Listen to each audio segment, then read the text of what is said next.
నేడు రైతన్నల అకౌంట్లో రైతు భరోసా డబ్బులను విడుదల చేసినటువంటి సీఎం రేవంత్ రెడ్డి. అయితే మరి ఎవరెవరికి ఈ డబ్బులు రానున్నాయి, మరి ఎన్ని విడతల్లో వస్తాయి, ఏ విధంగా మనకు ఒక ఎకరం ఉన్నటువంటి అన్నదాతలకు డబ్బులు అకౌంట్లో జమ కానున్నాయి.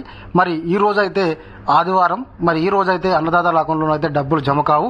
మరి రేపటి నుండి మనకు రైతు భరోసాకు సంబంధించి ఎకరాకు 6,000 రూపాయలు అయితే అర్హత కలిగినటువంటి అన్నదాతల అకౌంట్లోనైతే జమ చేయడానికి రాష్ట్ర ప్రభుత్వం అయితే అన్ని సిద్ధం చేసింది. ఈ రోజు అయితే మనకు అధికారికంగానైతే రైతు భరోసా విడుదల చేసినటువంటి రాష్ట్ర ప్రభుత్వం మరి రేపటి నుంచి అయితే మొదటి విడతగా రైతు భరోసా అనేటువంటిది అర్హత కలిగినటువంటి అన్నదాతల అకౌంట్లోనైతే ఎకరం వరకు ఒక ఎకరం ఉన్నటువంటి అన్నదాతల అకౌంట్లోనైతే డబ్బులు జమ కానున్నాయి. అయితే రాష్ట్ర ప్రభుత్వం చెప్తున్నటువంటి విషయం ఏంటి, ఒక ఎకరం ఉన్నటువంటి వారికే ఇస్తారా, లేకపోతే మొత్తంగా ఒక ఎకరం ఉన్న అందరికీ ఎన్ని ఎకరాలు ఉన్నా కూడా ఒక ఎకరానికి మరి మొదటగా అకౌంట్లో నిధులు జమ చేస్తారా అనేటువంటి విషయాల గురించి అయితే మనం ఈరోజు మాట్లాడుకుందాం. తప్పకుండా మీరైతే వీడియో చివరి వరకు చూడండి, స్కిప్ చేస్తారైతే అర్థం కాదు. ఎవరైనా కొత్తగా మన వీడియో చూస్తున్నట్లయితే తప్పకుండా సబ్స్క్రైబ్ చేసుకుని పక్కనటువంటి గంట సింబల్ అయితే నొక్కండి. ఇప్పుడైతే మనం ఇక్కడ టాపిక్లోకి అయితే వెళ్ళిపోదాము. రాష్ట్రంలోని రైతులకు పెట్టుబడి సాయంగా అందించే రైతు భరోసా నిధులను తెలంగాణ ముఖ్యమంత్రి రేవంత్ రెడ్డి విడుదల చేశారు. ఈ పథకం కింద 1.50 కోట్ల ఎకరాలకు సాయం అందించేందుకు 9,000 కోట్లను ప్రభుత్వం సమకూర్చుకుంది. సిద్దిపేట జిల్లా నర్మెట్లో నిర్వహించినటువంటి సభలో తొలి విడతగా 3,590 కోట్ల విడుదల చేశారు. తెలంగాణలో మొత్తం 73 లక్షల మంది రైతులు ఉన్నారు. వీరందరికీ ఒక ఎకరం వరకు అయితే మనకైతే ఈ రోజు మనకు అధికారికంగానైతే రైతు భరోసాను రాష్ట్ర ప్రభుత్వం విడుదల చేయడం జరిగింది. కాకపోతే ఈ రోజు మాత్రము అన్నదాతల అకౌంట్లో అయితే నిధులు జమ కావు. ఈరోజు ఆదివారం, రేపటి నుంచి అయితే మనకు ఒక ఎకరం ఉన్నటువంటి రైతన్నలకైతే అకౌంట్లో నిధులు జమ అవుతాయి.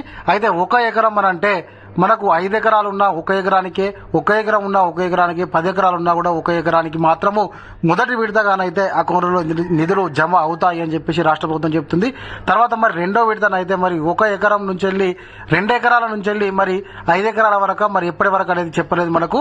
మొత్తంగానైతే మనకు మొదటి విడతలోనైతే 1 ఎకరం ఎంత భూమి ఉన్నా కూడా 1 ఎకరం వరకు అయితే తప్పకుండా నిధులు అందరి అకౌంట్లో జమ చేయడానికి రాష్ట్ర ప్రభుత్వము సిద్ధం చేసిందని చెప్పేసి చెప్తున్నారు. వీరందరికీ 1 ఎకరం వరకు సాయం అందేలా 3,590 కోట్లు ఆదివారం ఆర్బీఐ ద్వారా బ్యాంకులకు అటు నుంచి రైతులకు చేరుతాయి. ఆదివారం సెలవు కావడంతో సోమవారం అన్నదాతల ఖాతాలో జమ అవుతాయి. 20 రోజుల అనంతరము రెండో విడతలో 2,650 కోట్లు, మూడో విడతలోనైతే 2,760 కోట్లు విడుదల చేస్తారు. రాష్ట్రంలోని మొత్తం రైతుల్లో 24.32 లక్షల మందికి ఎకరం వరకు, 48.68 లక్షల మందికి ఎకరం కంటే ఎక్కువ వ్యవసాయ భూములు ఉన్నాయి. అయితే మొత్తంగా మనకైతే 20 రోజుల గ్యాప్తోనైతే మనకు రెండో విడత, మూడో విడత నిధులను అయితే జమ చేస్తుందట రాష్ట్ర ప్రభుత్వము. కాబట్టి మనకు మొత్తంగానైతే ఏప్రిల్ చివరి వరకు రైతు భరోసాకు సంబంధించినటువంటి పూర్తి ప్రక్రియ అయిపోతుంది అని చెప్పి చెప్తున్నారు. అయితే అంతకంటే ముందు సిద్దిపేట జిల్లా నగునూరు మండలం నర్మెట్లో ఆయిల్ ఫామ్ ఫ్యాక్టరీని సీఎం రేవంత్ రెడ్డి గారు అయితే ప్రారంభించారు. 62 ఎకరాలకు పైగా విస్తీర్ణంలో 300 కోట్లతో ఈ ఫ్యాక్టరీ నిర్మాణం చేపట్టారు.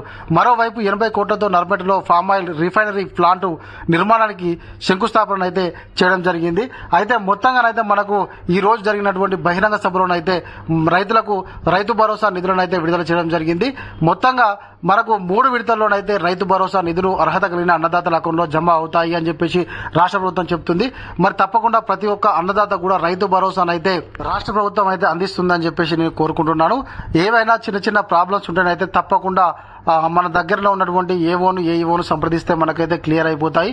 కాబట్టి రైతన్నల అందరికీ ఇప్పటి నుంచో ఎదురు చూస్తున్నటువంటి రైతు భరోసా గురించి అయితే మనకు ఇప్పుడు తీపి కబురు వచ్చిందని చెప్పుకోవచ్చును.